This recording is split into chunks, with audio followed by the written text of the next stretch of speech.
the graph of the inverse function. The graph of the inverse function is the graph that reflecting about the line y equals x.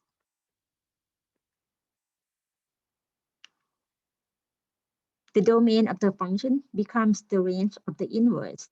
The range of the function becomes the domain of the inverse. Therefore, the order pair -6, 0.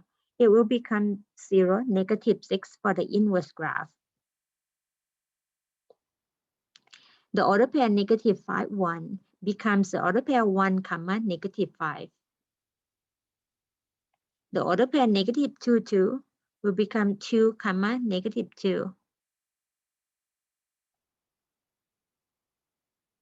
And the y-intercept 0, 2.5 becomes 2.5, 0.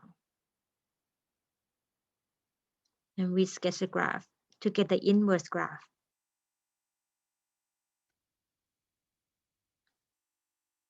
To find an inverse function, first we swap x and y, and then solve for y.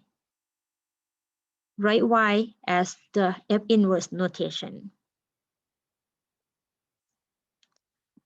The first example, f of x equals 5 minus 4x. First of all, we notate that y is f of x, and then switch x to y, y to x. We have x equals 5 minus 4y, and then solve for y. Now 4y equals 5 minus x, or y equals 5 minus x divided by 4. Next, rewrite y as the f inverse notation.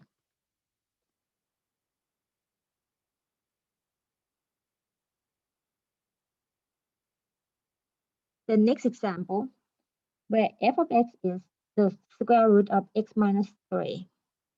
For x greater than or equal to 3. We write everything in terms of switching x to y, y to x.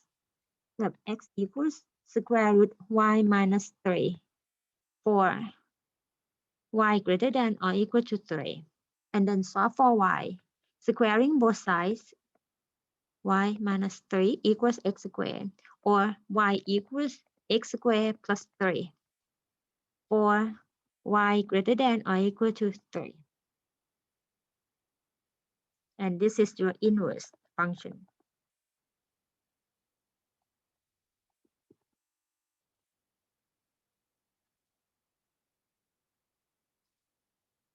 Next example, let x be 7 over y squared plus 1, or y greater than or equal to 0.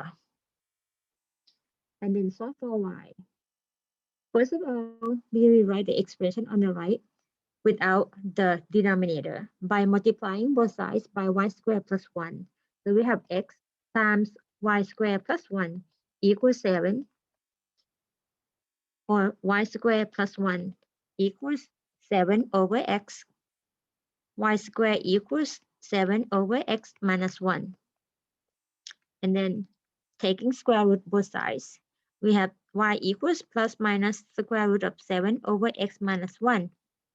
With the assumption that y greater than or equal to 0, therefore, we ignore the negative sign for the result in y there.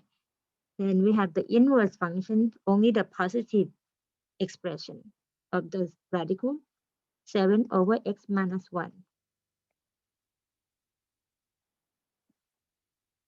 For y greater than or equal to 0.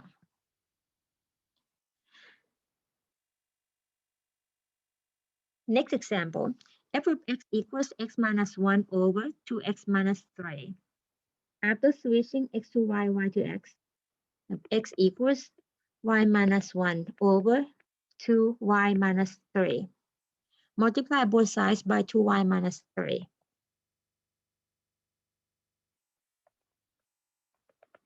And then distribute x to both terms in the parentheses. 2xy minus 3x equals y minus 1. Next, we are going to solve for y. We collect the y terms together on the left-hand side. So 2xy minus y equals 3x minus 1. And next, We factor y as a common factor on the left-hand side. Y times 2x minus 1 equals 3x minus 1. Divide both sides by 2x minus 1. We have y equals 3x minus 1 divided by the quantity 2x minus 1. We write y as the inverse form.